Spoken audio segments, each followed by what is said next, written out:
Good evening and welcome to another episode of OCDTV. I am your host, Steve Danger, or as the ladies like to call me, Steve Danger Awesome. Well, to be fair, it was one lady and it was more of an accusation. And that reminds me, with me tonight, Keith Martin, a man whose proportion of gray in his beard versus mine poignantly shows the difference between raising 4 kids and raising 1. And you'll notice to my left, Brian Connors with very little gray hair in his beard because he has no children and is probably the only one of us in the last 10 years to have 8 unbroken hours of sleep. Tonight we're going to be talking about the legacy of Generation X geek culture and what franchises have survived, what haven't, what should probably get rebooted, and what should probably be forgotten in the sands of time. I think we've got, of course, the new RoboCop movie coming out. Right. And there's a lot of, let's call it division and spirited debate over the situation. The idea of why. Why RoboCop and why now? Yeah, I guess my position on that would be there's all of the sequels and cartoons and everything else, and the Canadian TV show were terrible, so you wait a few years and then you just try again. And I don't know, I haven't seen the movie, I'm not going to make a judgment on it, but I don't take the position that, oh, it's not rated R, right? So I must hate it. Bringing back these 80s franchises, they were successful then, so obviously, you know, studios go, ooh, we can make money on that. Well, yeah, the young people who liked it then now have disposable incomes. Right.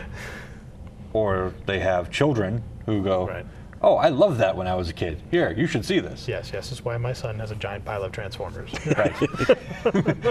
When they rebooted that for the Bayformers movies, the designs were kind of cool for the robots. I mean, they're kind of alien looking, which was kind of neat. Yeah, I think, obviously they were trying to modernize it. I mean, if you ask my son or any of his friends, they think they're the coolest versions ever. Right, yeah. And, well, that's the barometer.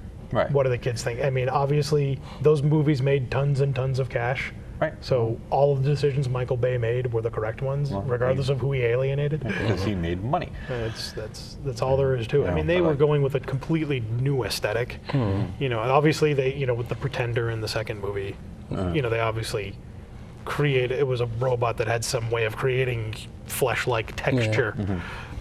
But to link sort of RoboCop and Bayformers, it's the same sort of thing. Like, it's different. And it's going to polarize people. And I mean, granted, I don't think the current costume is that much of a departure from the original. Oh, RoboCop? Yeah. No, he looks like the same, except he's painted black. Oh, he's sleeker. More importantly, in terms of the legacy of RoboCop is, I mean, the film itself was, like most of Verhoeven's work, deeply satirical. Right, yeah. And it was sort of exposing 80s excess, and I think there may have been some level of thought when they said, well, we've got the same sort of thing going on with the economic melees of the last 12 years and the haves and the have-nots, so why don't we try and revisit this? I guess the answer to why is RoboCop getting remade is because we are now living in the future the original movie was warning us about? Could be. Well, I think part of the thing is too. I mean, with modern technology, with modern culture, I should say, and politics and such, there's plenty to satirize. But a lot of the problems, even though they have their roots in the '80s, are completely different. Oh, yeah. I mean, people didn't have, remote warfare was not a thing in the '80s. Right. Well, just the unfettered access to information that we have now that you didn't have in the '80s either. Right. Like any Joe Schmo can pick up a device and have unlimited, information at his fingertips. Yeah, in my hand, I can hold my smartphone. I can Google your name and put the town that you live in. Probably get the address. Find that address on Google Maps and have the navigation program take me to your house. See, I don't know if you remember back in the '80s, if you wanted to go to a movie, you had to go to the convenience store and pick up a special book called a newspaper. And look and see what time that movie started. Maybe you could call on this thing that was attached to your wall. You could call, but you had to know the number of the theater. Exactly. Yeah, had to call information. And if you didn't know the number, you had to search through a book. That's like having to look up Google through IP address. Exactly. Yeah, we are spoiled these days. Seriously. I don't know. So what do you think back from the 80s? What should they reboot? What do you think? What's not getting treated properly? Thundercats. Well, they did reboot it, kind of, but it got canceled after like 9 episodes. I'm not a fan of taking these franchises and doing new cartoons. That's why I haven't really followed any of the Ninja Turtle cartoons. I want to see live action movies. Well. And we Avatar showed you could probably do Thundercats. Oh, yeah. The same. You just film it the same. You can make it look. Yeah, you can make it look. I want to see it big, and I want it to be a little bit, aimed at a slightly more grown-up audience. I don't know about that mature. I don't. Well, a PG-13. Yeah, but I don't want it to take itself too seriously. No. And we're still talking about anthropomorphic cats. Yeah. There's some things that probably could be rebooted. If you ever saw the CGI Voltron from about 10 years ago, It was garbage. So terrible. It was garbage. It was written by 3-year-olds for 2-year-olds. What was that, Voltron Force or something like that? Something like that.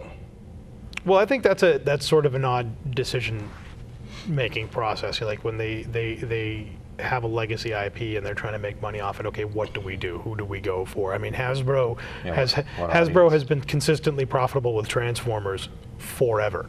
I mean, between Beast Wars or anything, there's always been a Transformer line on the shelves, even if there hasn't been a show to support it.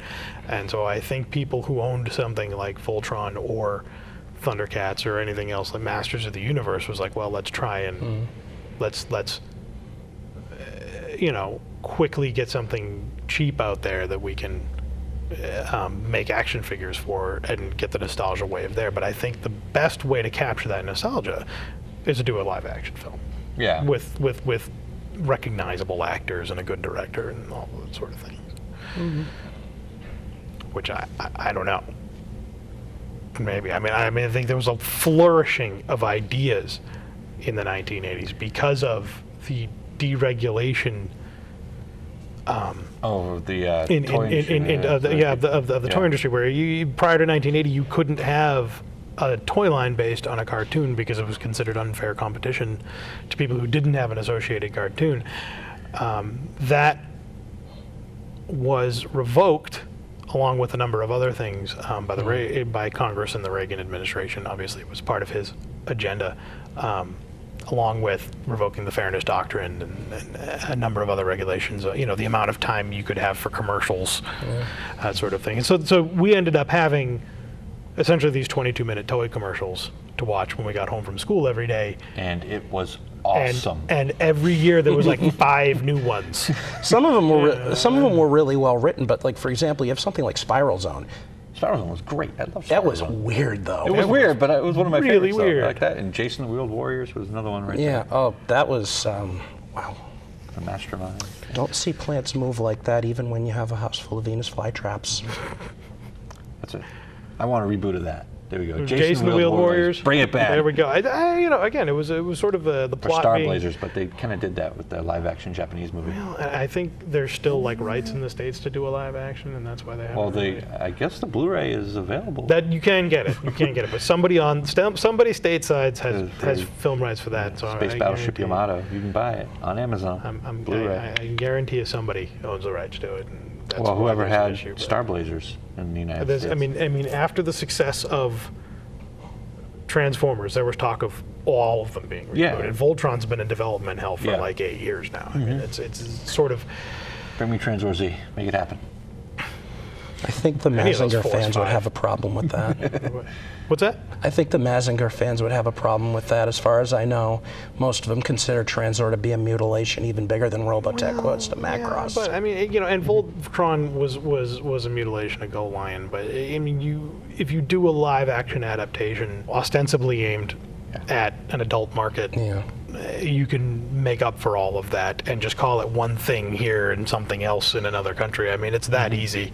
Of course, I'm like the only person that I know of who's a fan of the vehicle Voltron, but Well, it's kind of hard. If you get a couple of regular Voltron franchise movies in there and they're really successful, they might start throwing that stuff in there. Yeah, it's kind of hard to work with a cast of 15. That show was not. They were unrelated in Japan, Right. and they were just both called Voltron here. Well, just to show you, I guess, how easy it was. Crossover movie, which was kind of cool. Which was for the Doom. American audience, Yeah. But you got to kind of wonder, in the Japanese version, would they separate them or would they have them in the same universe? I mean, it's really hard to tell. Where do you go creatively with that? Although the rest of the world sees it some way different than the Japanese did. Right. I mean, I'm certain a lot of shows were released in Germany or Brazil and were something completely Right. So I don't know. I don't know how to do that. Although I think just going with the basic 5-line Voltron would probably be a good start. I think. I mean that one. That sort of that predated. That was like sort of between He-Man and Transformers. You know, sort of overlapped a little bit. You know, so I think. I mean that one's pretty classic in a sense. I'm trying to think of the shows that I watched. You know, Channel 56 or Channel 38. You know, Voltron was on 38. Transformers was on. Right, they always had competing shows. 56, It was sort of back when you didn't have Cartoon Network. And Disney XD. Nope. You know, giving you lots of cartoons to watch whenever you wanted them. I know that. I tell my kids that all the time, that they are so spoiled that they can go and find a kid's show whenever they want. It's like, yeah, I had to wait till Saturday. Maybe I had a couple hours after school, but other than that, Saturday morning I had to wait for all my cartoons. That was it. Cartoons ended at 5 o'clock. The reruns of sitcoms from 5 years ago came on. Yeah. Three's Company. That's when you knew it was time to do your homework. I think we're in agreement that Voltron probably isn't. Voltron needs a reboot. That one needs the reboot the most. It has. Maybe it has my seal of approval. Maybe Thundercats. Thundercats maybe Silverhawks. Silverhawks. That's pretty stupid. That wasn't good. I mean, it was conceptually cool. It was enjoyable. I watched it. It was enjoyable. Oh. Actually, if nothing else, I think you've made a good argument for a reboot for Silverhawks.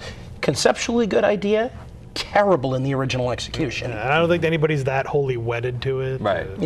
Something. I don't even know how many people would actually remember it. There you go. I would suspect people our age who watch this show would. Yeah. Well, I mean, and there's precedent for that. If you look at the movie Blade, I mean, Blade wasn't a particularly popular comics character. Yeah. And that, in some ways, made it easier to adapt him to the film because you're not going to have legions of fans complaining about how they screwed him up. Right. They said, people will just go, oh, that's how Blade's supposed to be. It'd be interesting to figure out, you know, what shows had a reboot that was actually more successful than the original. But you know, once you get past Battlestar Galactica, that's an awfully short list. Star Trek. Yeah, Star Trek. That had a more successful reboot. Yeah, Next Generation specifically. That, I mean, was a pretty solid legacy. And I'll only disagree with you in the Battlestar Galactica sense because it started off well. The first 2 seasons are great. And then it's just terrible after that. When they just decided they changed the format and it got dull. Damn it! I appear to be wrong. There must be some kind of way out of here. I don't know. We ganged up on you there. We're sorry. Sorry. What about Masters of the Universe? By the way, I'll change the subject. There you go. We kind of glossed over that. Yeah, really quick. There was that reboot. There was like that reboot at the end of the '90s. Cartoon Network. It was pretty decent. But it didn't really catch on. No. It was the same problem with Thundercats. The same problem. Right. It didn't really catch on. Right. And I think the problem is that Gen Xers who would want to be watching something like that are probably busy with life and other things and don't watch cartoons. You know, in the evening or whatever, and are probably more willing to go see an actual film adaptation. Well, the thing about Masters of the Universe, just how well does thud and blunder combine with science fiction? Because, you know, John Carter was in development hell for what, 80 years, and the end result was not worth it. It was all right. I think the problem with that movie was it looked like everything that had ripped it off. Yeah. And people said, "Well, this isn't original." It's like, well, no, this was what Lucas and everybody else was aping when they read those books. I mean, John Carter's effectively Superman. He goes to a planet with lighter gravity and gets superpowers because of it. And I think they should have named it after the original book. Should have just been called Princess of Mars. Princess of Mars, and then everyone go, oh, I read that book. Well, the execs at Disney were probably concerned about putting princess in the title. Yes. And alienating the youth male market. Or at least put, John Carter subheading a Princess of Mars. Again, well, that sentence implies that he's the princess.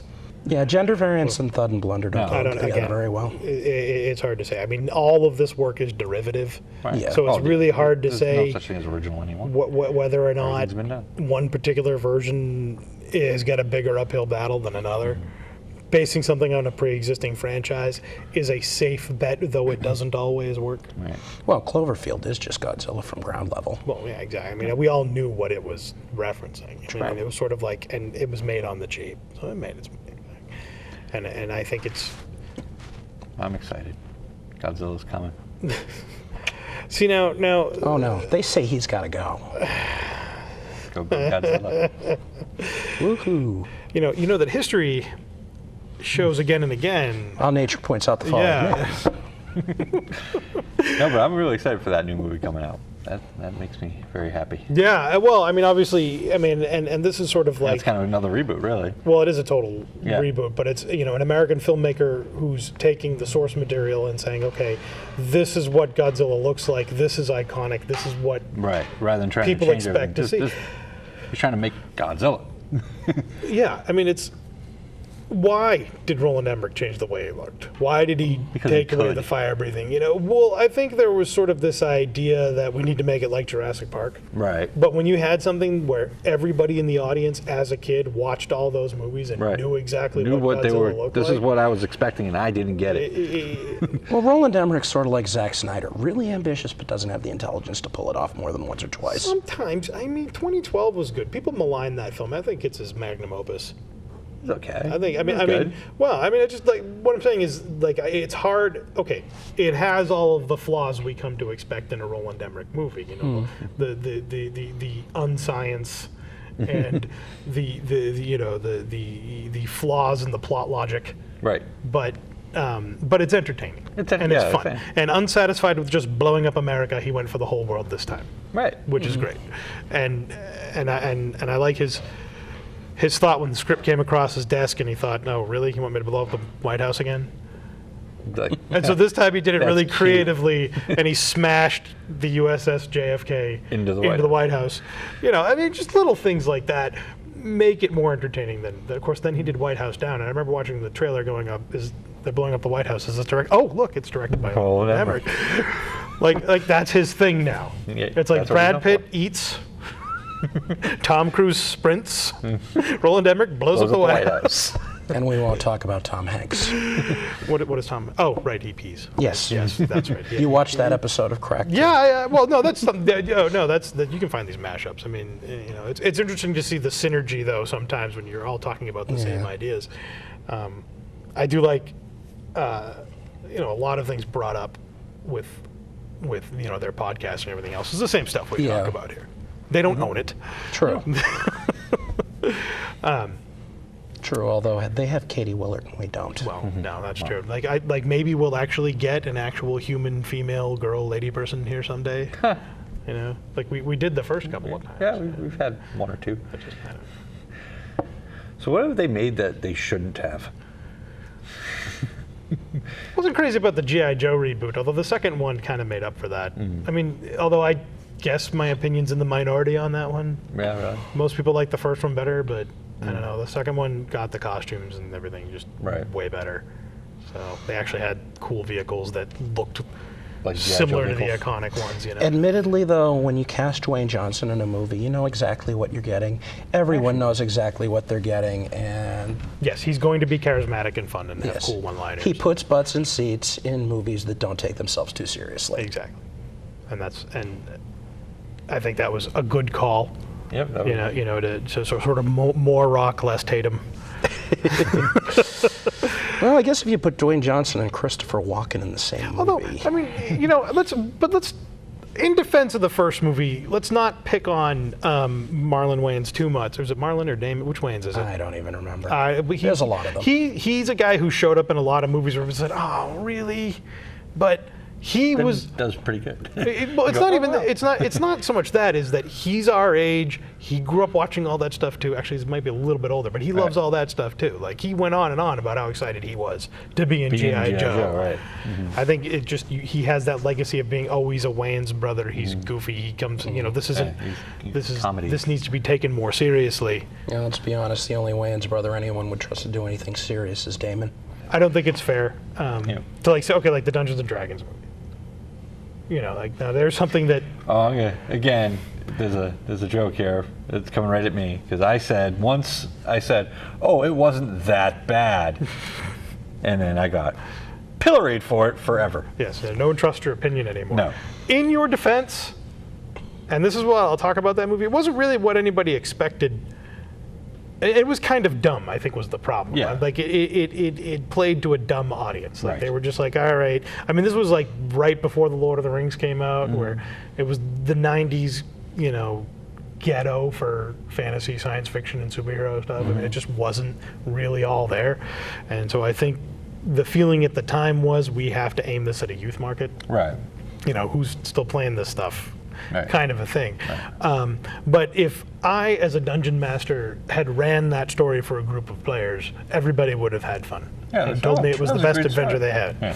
Well, I think the problem with any adaptation of D&D is just it is I mean, even just the standard canon, the setting is so wide and there's so many continuities that it's impossible to do justice to it. It's just so wide open. And they just made up their own world and threw these characters into it. It's sort of like, well, that's exactly what we were all doing as dungeon masters. Even more so if you throw in Pathfinder. Well, it's the same thing. It's the same thing. Well, Yeah, I mean, it's just D&D. I mean, that's just people using the OGL. I mean, that's. I mean, but that's a whole topic for another show.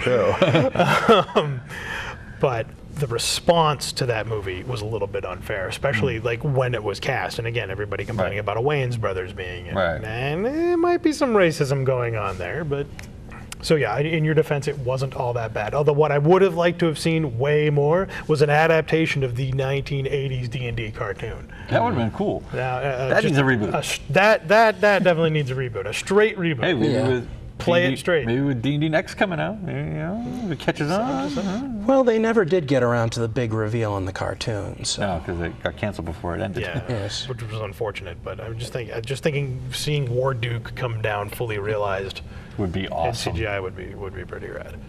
Spoiler alert: the Dungeon Master was Venger's father. Although you kind of wonder, were there fans of that show who weren't really into gaming? Just watching the TV show? Yeah. Oh, I'm sure there were. Just kids watching the show that had no idea what Dungeons & Dragons really was. Yeah. Well, of course there's. I mean, even nowadays, it's, especially with female geekery, you get people complaining. It's like, oh, well, they're not into it because they're, they focus on the cosplayers and the cosplay. And it's like, really? I think there's more than one way to appreciate a fandom, and putting hours and hours and hours and hundreds of dollars of work into a costume is one way.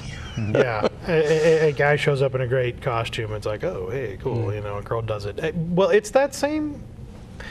Not to get off topic, like we could probably talk about the misogyny and nerd culture for an hour or two. Oh, that's a different show entirely. But again, it does that's another show. surprise me quite a on up. bit that us as nerds, being the ostracized loner geek kids growing up, Turned to ostracize others. that we would exclude anyone seems absurd to me. Oh, I have many opinions on that, none of which I will share at the moment. And I am not like some kind of hippie, love, happy sort of left-wing liberal. Oh, we should all just love each other and be wonderful and diversity and the rainbow and all that stuff. Like I'm not particularly, that way. But it just always struck me as odd. Yeah.